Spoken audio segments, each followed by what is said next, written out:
papa, maman, bilingue, bana, bino, bozobela, centre médecine traditionnelle, bravo plante, avec ici bino, bino, bozala bokono, bobangate, solution eye, mosikate, kama bravo plante. Centre Bravo Plante, médecine traditionnelle scientifique et Congo. Avenue Makombo numéro 1, quartier des Bis. Ingénieur Papi Konda na Sara TV. Nagi PC to Luka Solution. Na Lukala to Luka Solution. Congo Central to Luka Solution. Sala ya Centre Bravo Plante, côté ya baton ndinginini. Tokoki koki misabo kono na nzela ya banzete. Tokoyoka ye na ba radio, tokoyoka ye na ba télévision ya Congo Central. Ete Valérie Michel na Lofuto Luka Solution. Kulungongo to Luka Solution. Hey, nani yango tokoyoka na ba radio to tokolanda na ba télévision? Naturopathe Dr. Jonas Tsumbu, Mwana Congo Solution. Solution eye Atana koso koso Yokobika kobanga te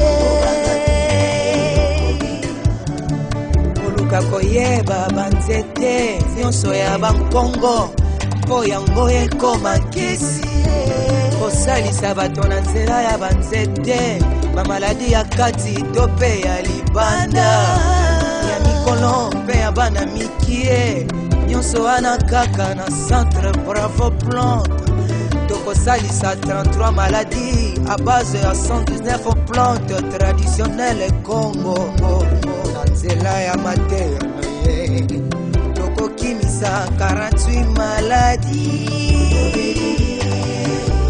Bapeli bobanga te Solution Ingénieur Maurice Sengo.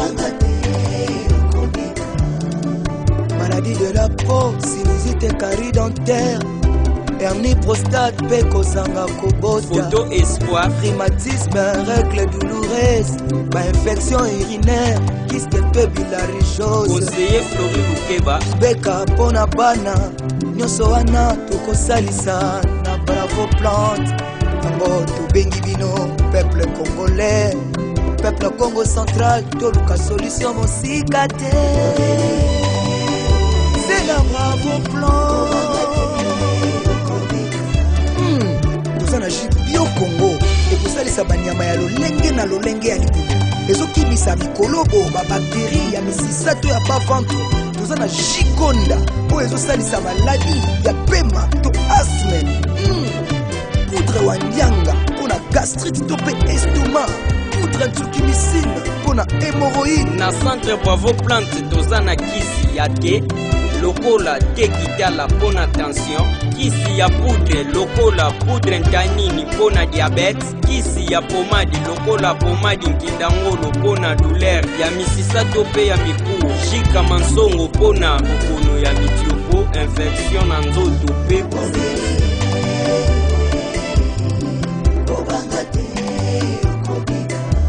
Contact Dr. Jonas Tsumbu 089 537 25 49 Facebook Dr. Jonas Tsumbu le naturopathe Dr. Jonas Tsumbu Mama Tantine Zuzi Tsumbu Kisidi Vanak Tsumbu Bazabidi la Gradi Tsumbu Bavukila Eugénie Ingénieur Landry na Sido Maria Production Tokomema bango likolo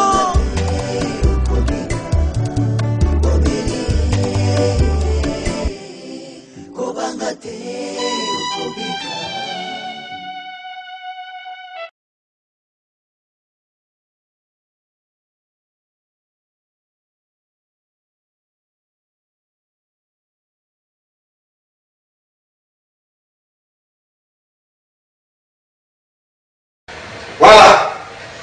De retour sur ce plateau, technique de la maman qui est toujours chic sur toi. Il y a un message que c'est la personne moi passe ici, toujours mis dans le moulin de Tanzanie. Le reste n'est pas le royaume canadien. Juste nous, moi communiquer mon pied, là pour sa téléphone, on est là, vérifier ma ligne, moi communiquer mon pied, ma ligne, moi communiqué du centre Bravo Plante.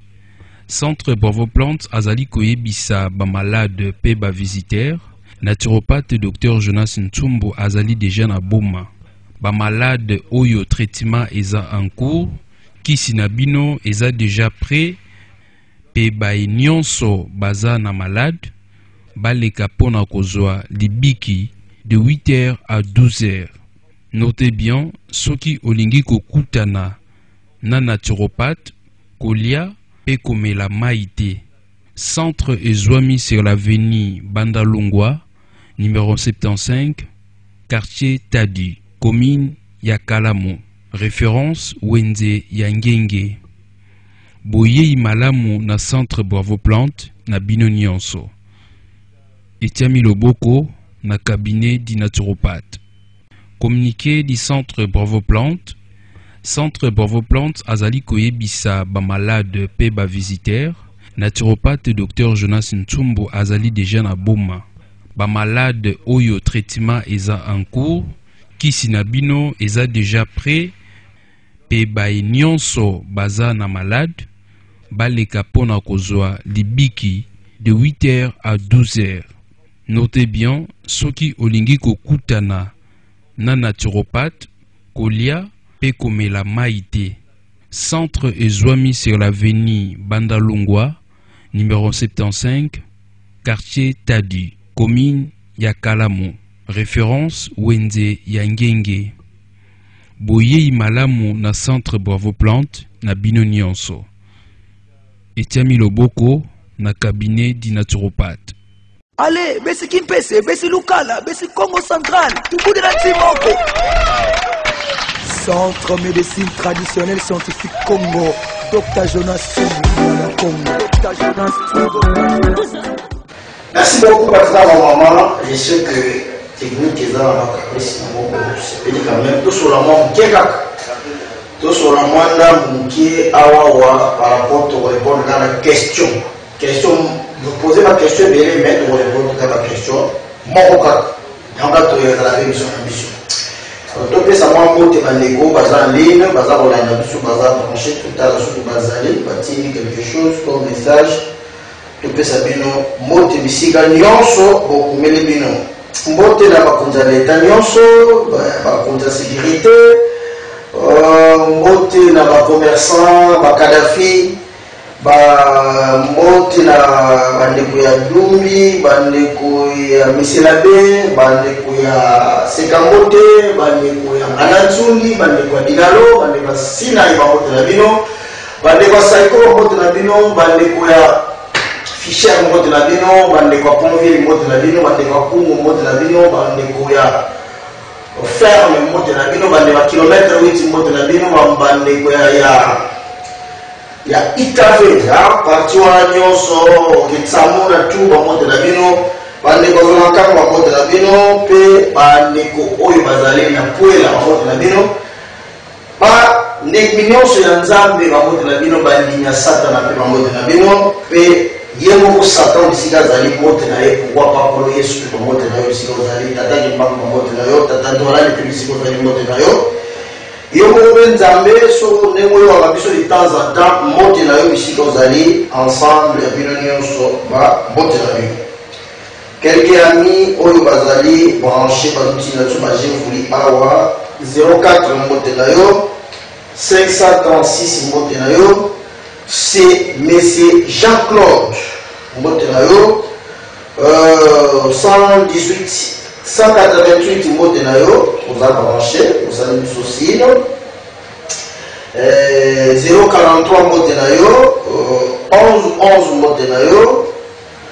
Oh là là, il y a pas de gens qui appellent tout à l'heure 225 mote na yo. Mais c'est Moukenas mote na yo 973 mote na yo 383 mote na yo 059 mote na yo bisika kozali na bana bandeko nyonso 860 bisika kozali bino nyonso bamote na bino 132 combien en été mbote na yo na bana na bino nyonso na ndako ba mbote na bino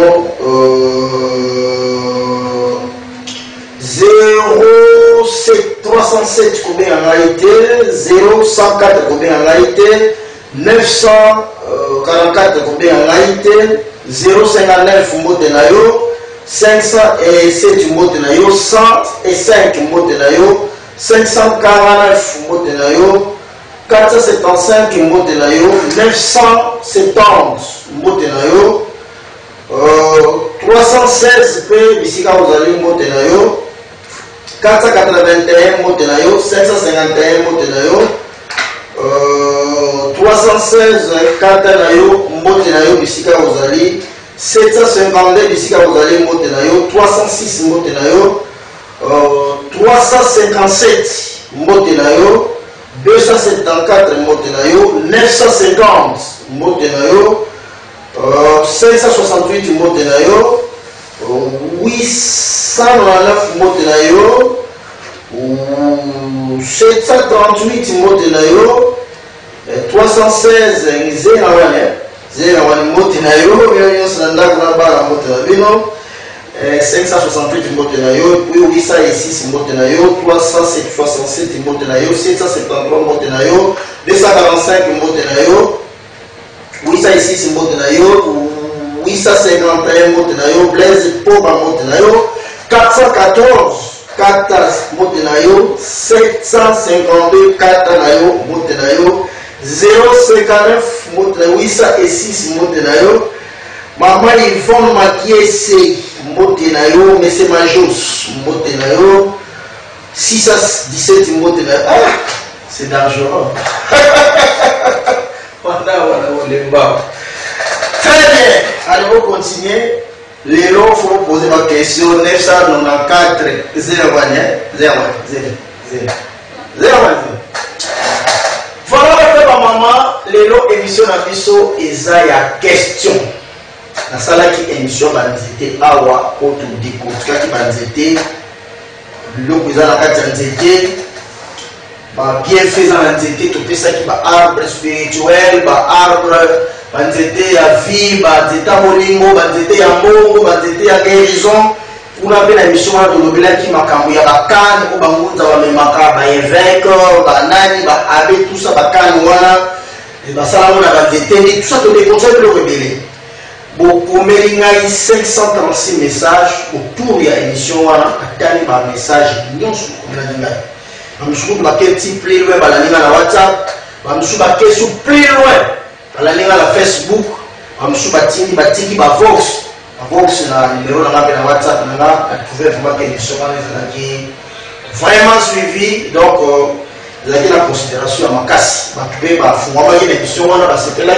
quelques leçons. Bazwa qui fait expérience de travail bandité. Donc émission wana ezalaki suivi pour bazwa sera diminué ya monde une fois vie ya monde nyonso ezali na mabele a nzambe atia biloko nyonso na mabele yo lekisatana yo nzambe asala bazo sabayo tika kai ana mabele soko sango zela nzambe mandefu bela boyambo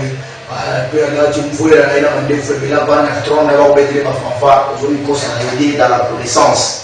Ceux qui au niveau découvrir tu dois avoir la connaissance positive. C'est Dieu. Dieu c'est la connaissance. Bon, côté à Dieu, parce qu'ils ont la leçon exotérique, ils ont la vérité.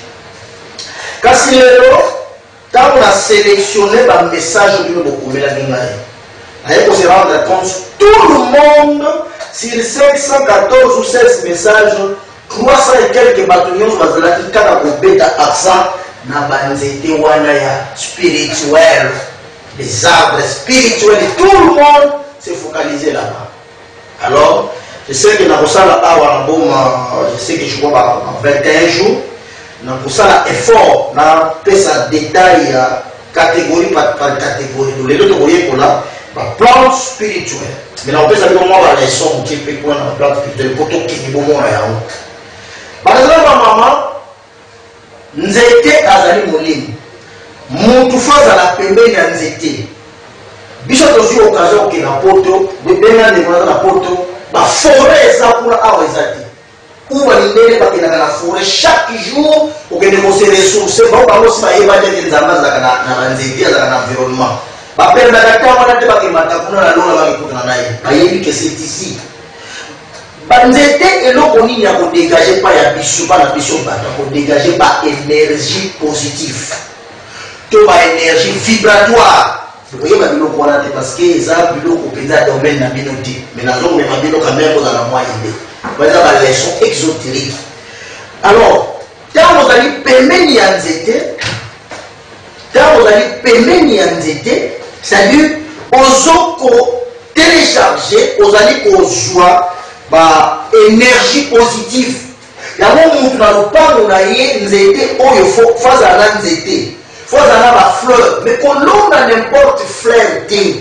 kolonga n'importe nzete fazala na ba nzete oyo ezali kopesa yo ba énergie vibratoire il y a des plantes ofeza na kati ya lopango mpona kobenga na milimo mabe mpona milimo mabe ezwa accès ekota te oloperdre ta na mabota moto nzambe azolisa boye oza na banzete ofolola na kati ya lopango yo ndoki oyo oliaka babi okokoka kokota kuna te nzete ya femme eza kopesa bavibration énergétique bavibration positive c'est-à-dire lopango ezali encadré par l'esprit babengi banzete mais n'importe nzete te il faut mettre des plantes spirituelles.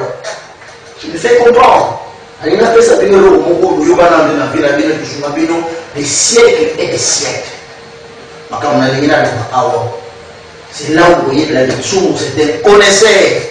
Ce n'est pas du blabla n'importe qui. Comprends?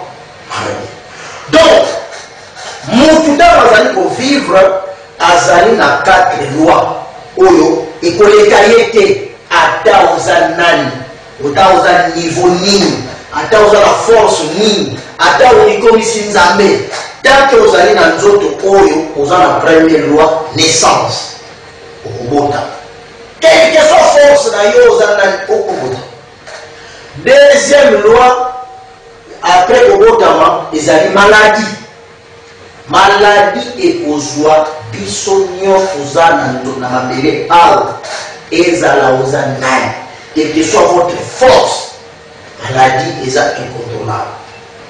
Troisième chose, c'est le vieillissement des corps. D'autres oyo et qu'on n'a pas problème. Loi wana nzambe si atransa yango ozala nani. Oyeza osambela kandengi. Ezala omi si prophète okomi so nani. Loi wana ya vieillissement okate yango te ekozwayo. Et puis quatrième loi, c'est la mort. Alors, chacun des parties wana ezali pe sous la banzete. Oh, les amis pour intervenir. Pour la naissance, il y a des plantes. Pour la maladie, il y a des plantes. Pour le vieillissement, il y a des plantes. Et pour la mort, il y a des plantes de purification de ton âme et de l'esprit. On va répéter la catholique, pour la banzete, on va dans l'église catholique. Moi, je vous soutiens. On va mettre dans l'église catholique. Et là, on va se faire la banzete wana botumbaka wana milinga wana. Wana wana kena mesela wana. Basi kwa wana ngaza wana kwa wana bamelicha wana. Je comprends. Très bien. Allez, maintenant banzete nini oyo ezali rempli avec des spiritualités, avec des vibrations positives, avec des énergies positives. Oyo ezali photos la nukele bazite kwa simple vide ba kombu so benga la wana kindimu ikoza la mwa passe mais fixer mis sur la télévision tala na chef famille par famille na dino quatre familles na chef bino banzete tala parmi banzete na ngala formola misu papa pasteur évêque prêtre munini muta satana loi na yebisi weza uza diable okolega na loi wana okobotama okobela okonuna pe okufutana makamanda na kisali omona ya monano te oyekwa ya monano te fongola miso tela monana na kisali aweza bana so ra le registre famille ya liboso to bena yango na naturopathie to na initiation to bena yango Krishna la sa famille ya banzeti ya Krishna bale batala batala nasaka moko bakrishila nyonso oyo il faut garder spiritualité na lopango, il faut garder spiritualité na bureau na yo, il faut garder spiritualité na kati ya concession na yo, il faut garder na kati église na bino, faut na bakrishila basorta banzete oyo ezali baplante spirituelle oyo ezali na vibration énergétique ya dangereux ya grave. Atie basorta bakrishila ebele wana tala oyo oyi kotrouve lona na kolona ka bafleur ya esthétique ya pamba te. Il faut olona banzete oyo ezali na quelque chose bakrishila ya moko justin la tsaka moko tito kosisa bakrishila nyonso tala banzete wana yango folona na kati ya lupango, na kati ya veranda na yo, na kati ya concession na yo, na kati ya bureau na yo, ezali banzete oyo ezali plein de spiritualité. Il faut protéger ndako na yo, il faut protéger lupango na yo, il faut protéger concession na yo, il faut protéger bureau na yo. Okotiamo na poke, okotiamo na mwa basorte na kati ya lupango. Vraiment okozala homme spirituel avec une vibration là très forte. Surtout, à rappeler la bassin la miracle ou ya solo, dans dégager par l'énergie pour la prière, la bandini, dans aux hommes il fallait recoudre la banzete au bakrishila pour charger sous l'énergie de nouveau. Voilà, bakrishila nous on a tenu dans bien. Naba au-delà on a tombé dans le cimetière, on a tige, on a jamais tous les krishila là-bas. Yala yo moko bakrishila izawana. Voilà les millions au fond na kati ya lupango na église na paroisse, surtout même dans la paroisse ya catholique comme on a krishila bon masambo bon tenir na regret là on fait minutes mais bino le bomba ba trop bino le lingi ba secreto allez ba krishila sili baza ba krishila mwamini ba voilà pour les familles ya ba krishila balona na mona parcelle balona ba ya mona bureau balona na mona concession balona kango na kati ya ndako sali na poke donc kozala ndako koma spirituel kozala ba énergie vibratoire kozala ba énergie positive vraiment et pour assurer sécurité ya voilà la krishila ya mwana nzete wana boyebi na bino ya mwana ezali plante spirituelle nazomona ba message tomoki awa bato bakomi perdu déséquilibré. Vous devez supporter ça. Je crache des choses. Je suis en train de cracher des choses ici. Terrible. Donc, je laisse ici, hein? Très bien. Communiqué du centre Bravo Plante. Centre Bravo Plante azali koyebisa ba malade pe ba visiteur. Naturopathe Dr Jonas Ntsumbu azali déjà na boma. Ba malade oyo traitement eza en cours.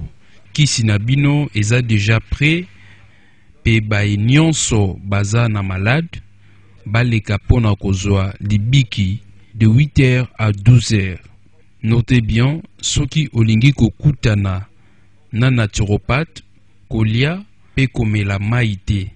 Centre ezwami sur l'avenue Bandalungwa, numéro 75, quartier Tadi, commune Yakalamu. Référence Wenze Yangenge. Boye malamu na centre Bravo Plante na bino nyonso. Etiami Loboko na cabinet di naturopathe. Communiqué du centre Bravo Plante. Centre Bravo Plante azali koyebisa ba malade pe ba visiteur. Naturopathe Dr Jonas Ntsumbu azali déjà na boma. Ba malade oyo traitement eza en cours. Kisi na bino eza déjà prêt. Pe bai nyonso baza na malade. Baleka pona kozwa libiki de 8h à 12h. Notez bien, soki olingi kokutana na naturopathe, kolia pe komela maïté. Centre ezwami sur l'avenue Bandalungwa, numéro 75, quartier Tadi, commune Yakalamu. Référence Wenze Yangenge. Boye malamu na centre Bravo Plante na bino nyonso. Etiami Loboko na cabinet di naturopathe. Allez, besi Kimpese, besi Lukala, besi Congo Central, tukude na Timoko. Centre médecine traditionnelle scientifique Congo. Dr Jonas Tsumbu Congo. Dr Jonas Tsumbu. Voilà, je l'ai expliqué dans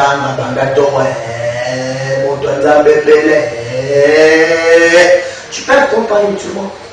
Tu as des choses que tu dois pratiquer au pour utiliser l'amour et au mécanisme pour chercher l'énergie. Or, tu devais faire tous ces exercices-là. Alors, donc, par négligence,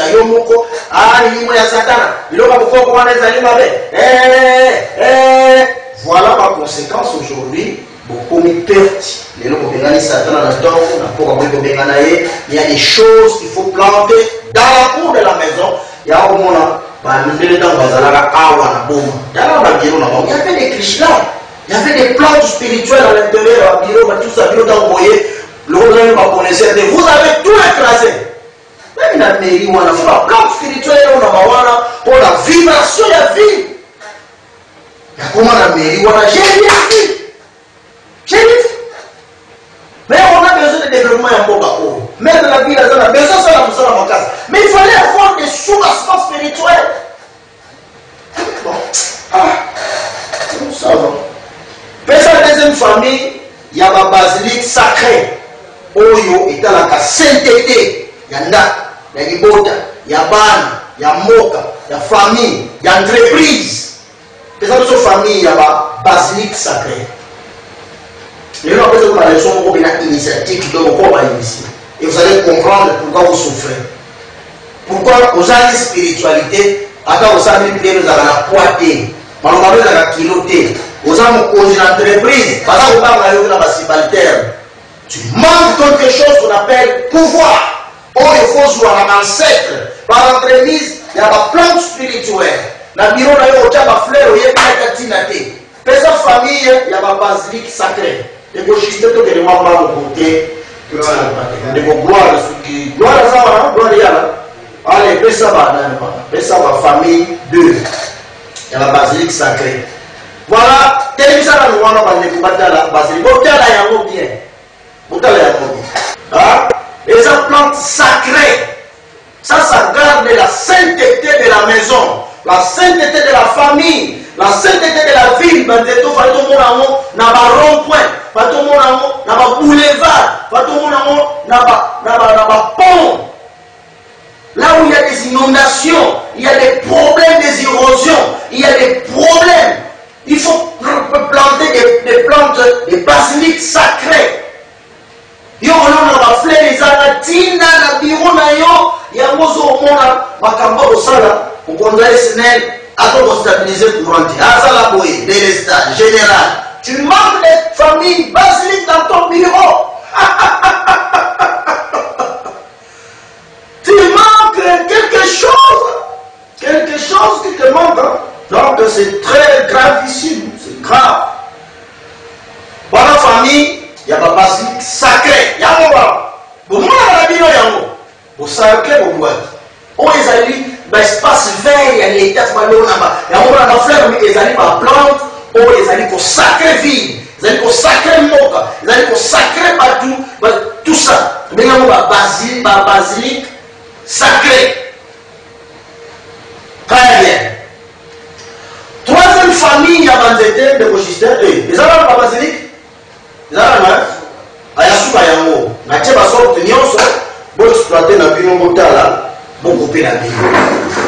sais que vous êtes vraiment satisfait na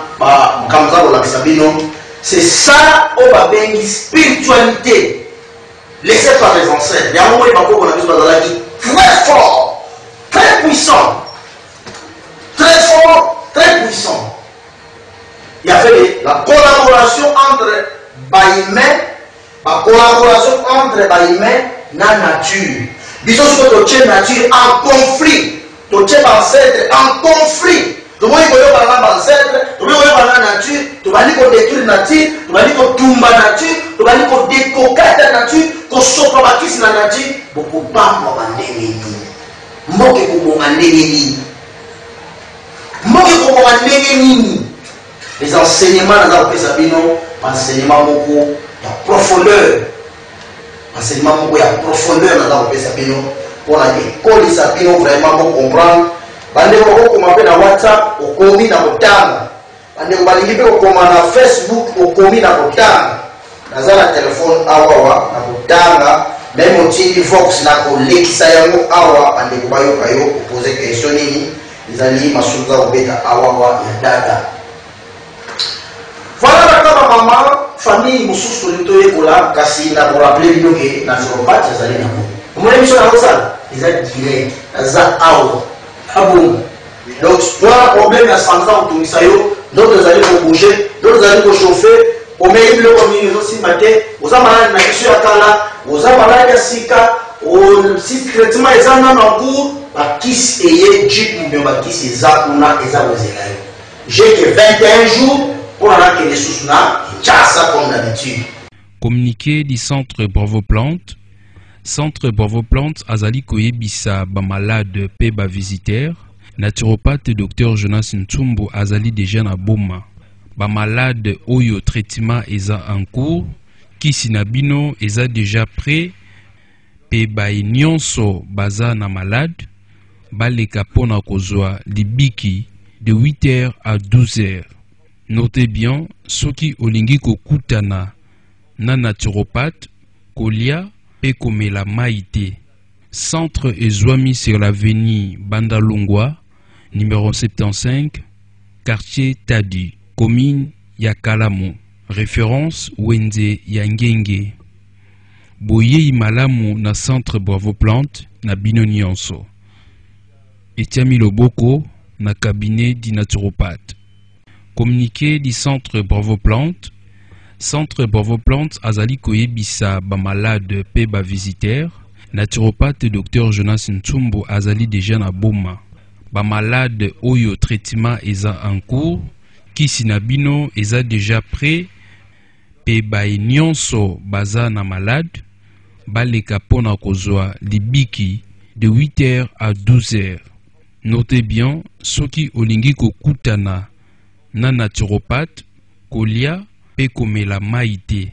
Centre ezwami sur l'avenue Bandalungwa, numéro 75, quartier Tadi, commune Yakalamo. Référence Wenze Yangenge. Boye imalamu na centre Bravo Plante na bino nyonso. Etiami Loboko na cabinet di naturopathe. Allez, besi Kimpese, besi Lukala, besi Congo Central, tout bout de la Timoko. Centre médecine traditionnelle scientifique Congo, Dr Jonas Ntsumbu Congo. Dr Jonas Ntsumbu. Pour les causes, pour la surprise, ah, vous pouvez na boma. De 8h à 12h. Condition pour liater mais la maïté. C'est ça la condition. Très bien. Troisième famille, tu vois, la famille de bambou. Ou bien là, il est bambou. Mais la famille à la bambou. Nous avons l'accès à famille, troisième famille à la bambou, nous avons batala. Oyope, ils allaient par plante spirituelle. Bon, moi, la bino yango, à des fois, au Kawelano, à limite, à ma parcelle, la bino, à des fois, au quartier yango, la voilà. Ils allaient par plante spirituelle. Oyo, ils allaient pour protéger. Bon, moyamutu, sur le plan spirituel. Même les bambou, voilà, il y a mon aide, yango ni bakoko bazalaki kosala ba angara kolela ebembe na babambu ba rituel ya makasi bazosala na babambu bambu wana zomona même en Chine soki mwa fili baku wana pe sokati bambu na Chine on t'arrête eza nzete basala yango lisekite wana pe ezali famille ya bambu tuwana na biso yango pe na bafulu na babisika tokipela biso te tosalaka tobwaki ezali pe plante spirituelle. Voilà besoin pour garder, pour sécuriser, pour renforcer par énergie vibratoire, par énergie à mon moni, par l'inéné, par l'homme, par fleur, ébélé, naba, le pas na bango, l'on a n'importe plante thé. Yo, l'osala le pas clôturé, azobe na yo pos, kasi na kata le pas na yo. on a fleur mon bezana na rotina et les autres explications donc au tchena yo kaka na loyenge ozoye bana yo makamza ko salati. Voilà famille de bambou ezali sacré famille de bambou yango wana ndeko gloire yala za kutchena biso. Yango wana famille ya bambou botala mbangu bande ko Facebook na nina fongola pena dala ma message na bino bokombeli ngai. Je suis à l'écoute de vos messages. Je vais vraiment tout lire. Bande ko bakombeli ngai na WhatsApp na kotanga ba vox na bino. Je vais les faire balancer ce qui on aura le temps dans la jamba mbangu kombeli message na Facebook. Babamou ya wana kotala ga. Babamou ya wana fulu na parcelle. Babamou tout ce qui est peut-être ba sorte babamou nyonso. Atie ba sorte babamou nyonso na teli bino wana bozo mona yango. Pour vous faire vraiment pleurer matondo mingi. C'est bon. Bonsoir docteur. Est-ce que vous avez je suis là. Je suis là. 21 jours dans le salon à Boma. Malgré que tu es communautaire. Combien à WhatsApp? C'est bon. C'est bon. Babamou, est-ce qu'il est enregistré? Oui, bonsoir docteur. Est-ce que vous avez un Boma? Oui, nous avons un Boma. Nous avons un Boma. Vous avez direct émission de Konangaï. Si vous avez un problème dans le Tsumbo, vous avez un rendez-vous. En tout cas, passez vite. Passez vite. Nous avons 21 jours à voir. On a mandat na Kinshasa. Très bien. Oh là là, message à tout à monsieur Maemba, maman Maemba, j'ai vu. Nazara. Akambo komiwa akotanga la TV dataïmo. Yo komia mo wana pizza tanga wa. Oh là, c'est dangereux. Nous sommes des pacons. On lui parle n'importe quoi à la télé, c'est bon. Maman Maemba, papa, maman. Makamwana au commis, sur le fait de la plante. Zapouna. Monter au coup de la naïe, aza connaisseur. Aza maïeso, aza maître, aza professeur. Aza li point, donc aza moutou penza ya grave. Voilà votre maman, famille à Babambo, Yangowa. Allez, troisième famille. Tobeni ya famille ya aloe vera yemu kwa famille pour la zone pesa na on a sabino ma besoin na bani ko décortiquer plante par plante, c'est dangereux. Allez, la kisa biso 4 aloe vera. Bani ko ba mona aloe vera ezali nzete moko très puissant biso tobeni ya gango bani nseki. C'est pas arabe ngo eloko. Wa aloe vera lona ina lupangu, lona ina kati ya ndaku, lona ina bureau. Normalement, l'État peut sous l'État connaisseur, mais les hommes plantent dans la ville pour l'État, pour garder la sainteté, la spiritualité, pour donner la positivité, pour donner l'énergie vibratoire. Na kati, il y a les beaux, il y a ma botte, na ma famille. Donc, chacun de nous, il faut qu'on ait aloe vera, na kati ya ndaku, na kati ya lupangu, ils ont plante spirituelle, ou ils ont étonnant na spiritualité, na entité spirituelle et il y a assuré santé. Les faits à lupangu, à sécuriser santé na yo. Les faits à lupangu, à dégager par l'énergie moko, il y a makasi, il y a grave, ou il faut sécuriser santé na yo. Entité mozomona wana. Le registre, que ça va enlever la nuance ok, comment on va poser une question sur les plantes spirituelles. Voilà, de sélectionner quelques plantes où ils ont spirituelles, où ils ont une vibration positive en ma case, où il faut sécuriser la spiritualité, où il faut sécuriser la santé, où il faut sécuriser. Et puis ça a une énergie vibratoire, une énergie positive. Aloe vera yewana padilo ona lola laxibino elekikangwa osala otokisate komelade me lona ngo kaka na kati ya lupango ekosunga yo makasi lona ndenge wana na kati ya lupango mo espace yeko balona kata na poke ata na cantine ata na mo poko boye yeko même na kati ya ndako abonga na yeka na veranda kobonga donc ya kobonga na biro na bino ko tcha ba fleur ko ezana tine ezana explication oyo ba soni d'enregistrer la civile pour tout ça la conclusion. Merci beaucoup Zong Sanaï na ça la conclusion. Ok, tout abonnement bandé. Voilà la maman, je sais que na côté moi mini la profondeur.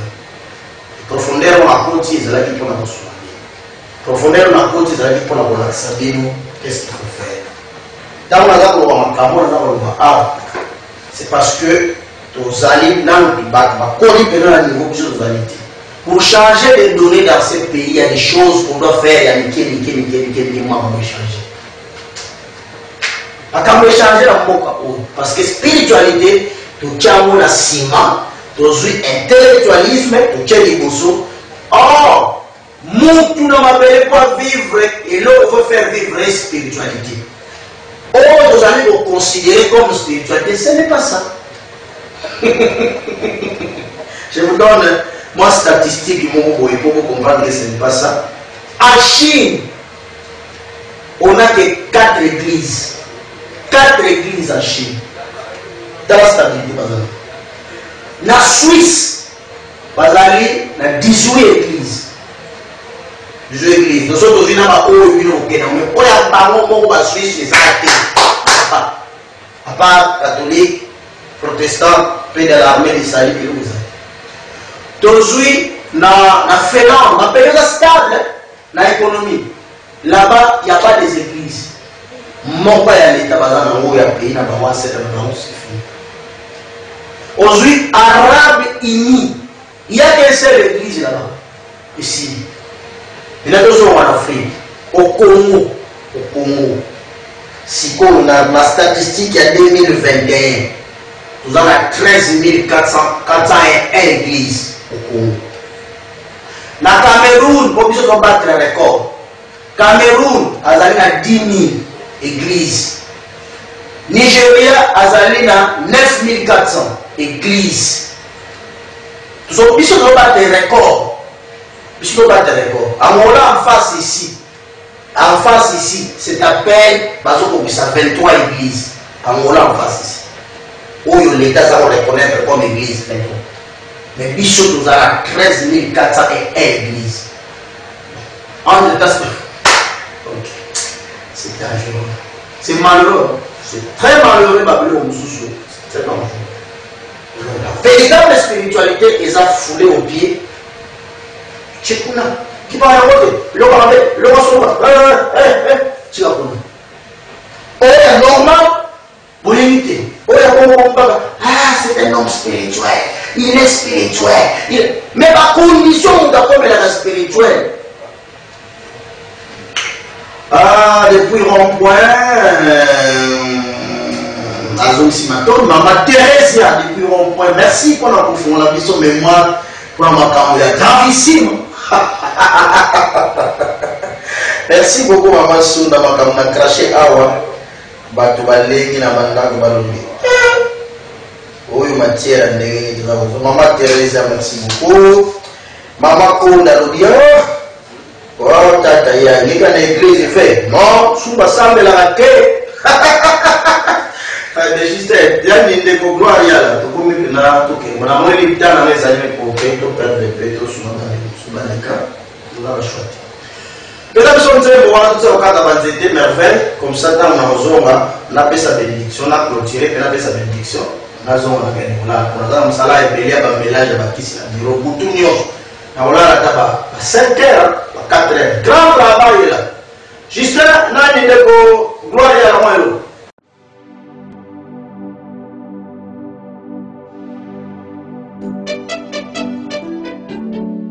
Cabinet du naturopathe Dr Jonas Tsumbu par le biais du centre Bravo Plante a une sous pour sensibiliser la population qui fesoise vers Congo central Mobimba pour améliorer la santé na biso totika kokata banzete et to utiliser ba épices naturelles na kati bilei na biso pour renforcer la santé na biso.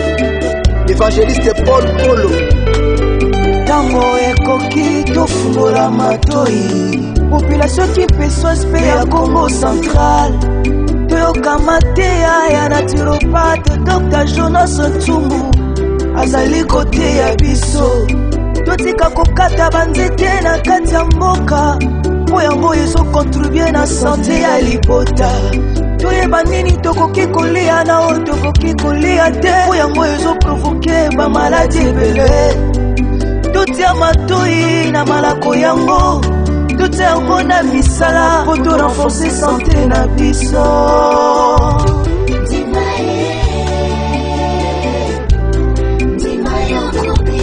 Ingénieur Landry Sidou Maria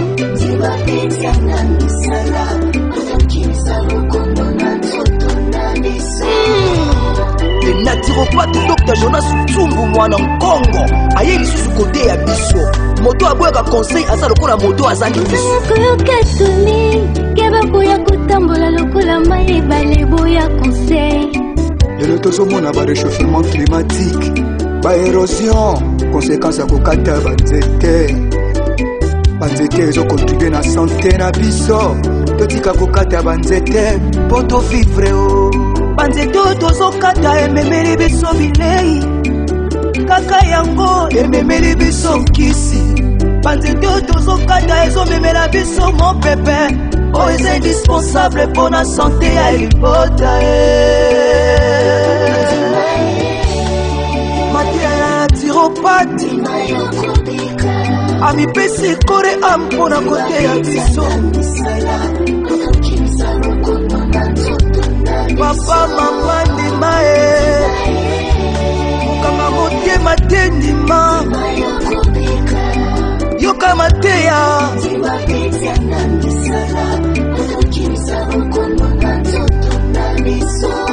ndekolanga ya mwasi mpe ya mobali kaka banzete ozo néglige esali ke 5884 personnes baza déjà traitées en général pe 2374 personnes na territoire na biso ya songololo kaka na nzela ya banzete lelo tokomona badélégation ya bapaya toyambi ja 5 délégations bamalaisien baindien bafrançais bacanadien ebongo bano si babotami na centre Bravo Plante déjà 211 ozolala nde yaka na centre Bravo Plante oyoka mateya mpe ozwa bakisi oyo kosunga yo mokolo na mokolo papa Flori Lukeba conseiller administratif toyoka mateya ya centre Bravo Plante totia yango na misala po tobika la santé n'a pas de prix la santé vaut plus que tout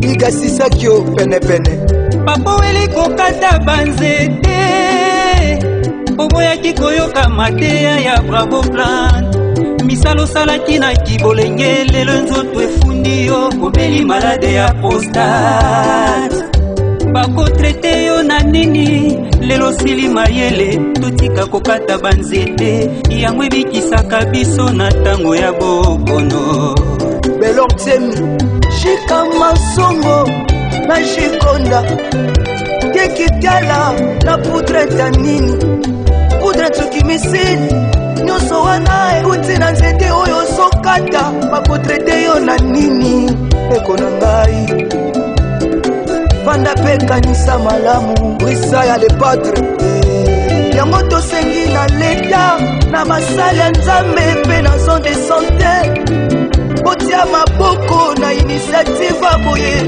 ezo ede population bazongela santé malamu toyoka mateya ya centre Bravo Plante totia yango na misala po tobika la santé n'a pas de prix la santé vaut plus que tout vraiment moto aboye amipesi corps et âme mpona kotambola bamboka ebele na province na biso Congo central sensibilisation porte à porte déjà 7000 ménages nasengi vraiment na population kipesoise mpe na bakonzi ya l'État vraiment surtout ministère environnement totia maboko mpona kotombola mosala oyo ekende liboso le stratège ingénieur Maurice Sengo Tumbu Vanak Tumbu Gradi Tumbu Eugénie Mama Tantine Zusi bamambre nyonso ya cabinet du naturopathe bambote na dino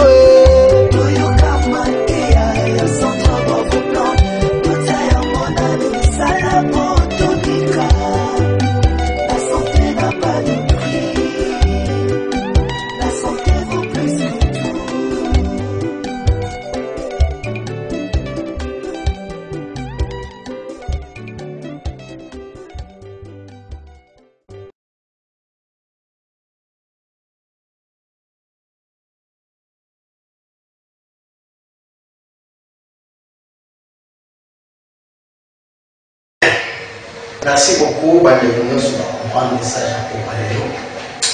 Ils allaient pour tout simplement, ils allaient pour la chemin de la vérité. Si dans le parti, dans la cible, on a ça, on a beaucoup de leçons. Nous avons la maîtrise, il y a un mais comprendre le mot que vous allez et ce que la normalité. Donc, action il y a bon au moins de la tout ça normal à vous expliquer à mon déni tout moyen maintenant effort vous allez pour ça là ils allaient pour soumayo aux ala indépendant sur le plan spirituel pour gérer spiritualité. Vous avez la force de la spiritualité. C'est ça le secret. Dieu est dans la connaissance. Il est dans la connaissance. Comment trouver Dieu, comment bouger Dieu, comment tourner, vous connaissez. Mais vous êtes mes frères, je vous approche, pour fonctionner comme des humains normaux. Donc, la porte au monde, la belé, à la force belé, à Paris, à Wapi, tout ça. Car, n'a pas montré la porte, vous avez solution à l'anxiété. Vous allez vous étonner. Donc, voilà, vous posez une question, vous avez 300 quelque chose de personnes sur le plan spirituel, et on a tibillé, mécanisme, et on a latissé la vie dans les sommes, vous m'avez dit, vous taillez un mot. L'onanze donc on y a été comme la tête l'onango kata na kata lupamo na kata nda na kata biro l'ona kata soko l'oni na yo esili yemo konzete ona il va dégager des énergies positives, il va dégager des énergies vibratoires et sécuriser santé na yo et pour sécuriser spiritualité na yo et pour sécuriser le rebelle le registre enregistrement passo monsieur Okota moi malé voilà donc voilà un peu,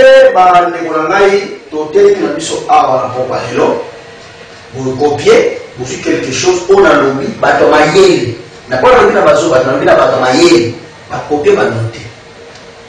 Chef de quartier, l'on a banzété pour le quartier, banzété spirituel, on a fait vibrer le quartier. Chef d'avenir, il faut en avoir. Maman, mère de la ville, il faut soit bio, il y a sécurité. Bolo bakaba adeli na bangu bani ungepesa na basibana wewe kisinzumba lobi lona ba plante spirituelle autour ya mairie pour epesa taux vibratoire moka oyo faut changer premier capital yango ba mécanisme de changement ya oza kwa sababu DG oya CFM ya ona tra ozo ya nini tout ça lona na enceinte na bureau partout préfet l'ona pasteur ma paroisse l'ona bandité spirituelle l'action magique côté l'ona kakso loni vibration spirituelle et kobima na bandité wa ba école l'ona ba maison pharmaceutique ba maison ba boutique ba ni l'ona ba lupango ba barrière l'ona secret ya kwa on sur la xibino émission aux aussi mais on monite landa ya na YouTube na ngai okomika kampuku to lelo TV na zote hapo na kwa minutes na chekuna pour revoir les sous ba biloko to l'action.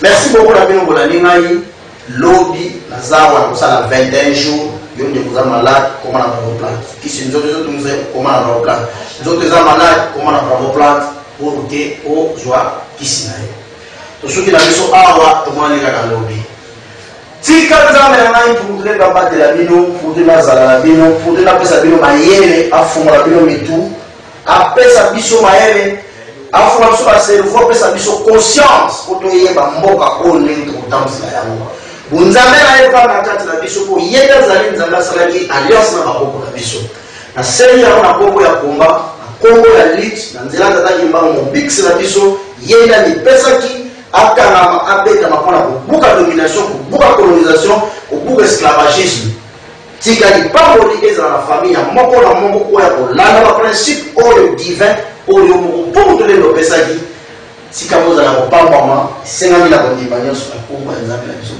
pour te la malamu na za ko 21 jours allez ciao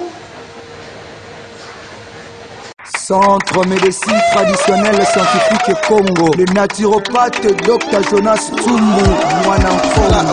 Maboko ezokobeta mabisonio toza deja mayele male mpona kopesa bahonneur parti de soin bahonneur ekende bisika mena nalingi nazwa confirmation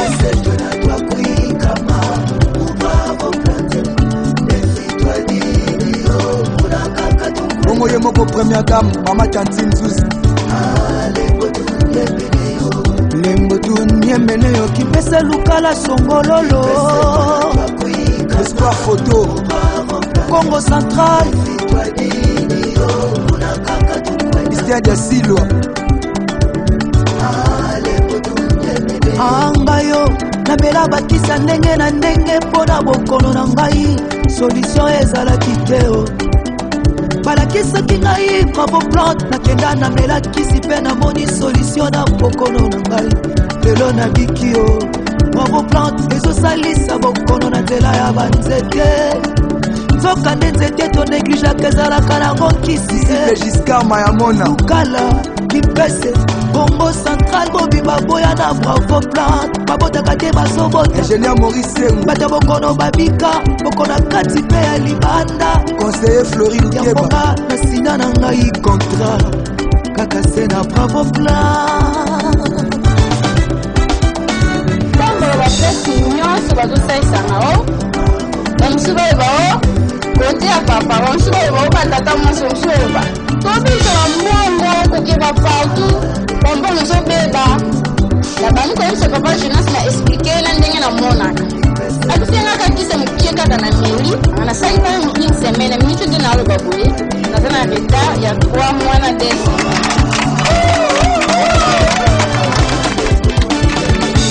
voilà sikoyo tozobengisa ye moko kolo masolo le naturopathe Dr Jonas Tsumbu mwana Congo aya kotangela biso bakombo ya bakisi oyo toza nango na kati ya centre bravo plante tosaleli ji bio gold te kitala itikena pomade kindangolo poudre tiwa meno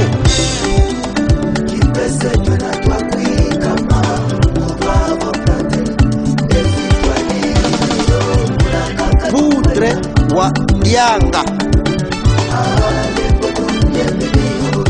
toza na huile sukula ji kamanso poudre tanini pomade fetila poudre tsukimicine c'est-à-dire tsumbu kisini médecine centre bravo plante ezali ndako oyo ezali koincarne médecine traditionnelle scientifique ko Tsumbu kisidi vanal Tsumbu bazabilila gradi Tsumbu bavukila Eugénie bokono nanga ya boye nayoki nakende te wana na milingi te wana nalingi nzoto nanga te allez Sido Maria production ingénieur Nandi changement de fréquence voilà bravo plante yeah allez merci kipese merci lukala merci Congo central tukude na tiboko nabokono na ngai nakomi na kati ya kisimoteji ya kezwa nabokono na nga baninga nakomi na kati ya kipese nazoluka wapi nakozwila solution nazoluka wapi nakozwila solution bravo plante na kati ya Congo centrale solution na bandaki koluka ya koyo bravo plante na kati ya Congo centrale solution na bandaki koluka ya koyo Anabel estomac ageni wake Kistonio memoroid ageni wake Ernitope prostate ageni wake Ayaya kuta kivumu ageni wake Sopeba Mr. One solution eye Olingi boni akamikano solution kaka Gauche, droite, gauche, droite, allez, prenez la main gauche, droite, c'est la bravo place, ok. Bravo plante na kati ya Congo centrale solution na bandaki koluka ya koyo bravo plante na kati ya Congo centrale solution na bandaki koluka ya koyo Mama Simba mwasi ya Papa Paul voilà tombola tombola tombola tombola tombola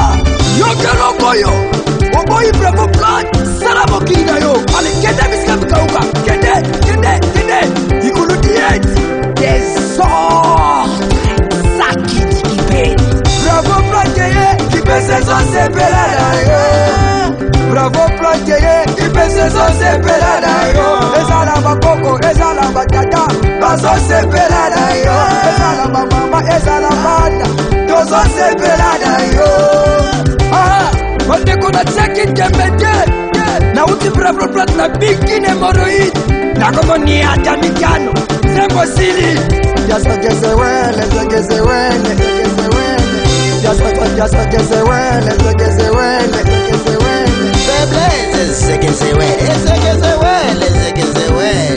bandombe levu ya suma tsuma men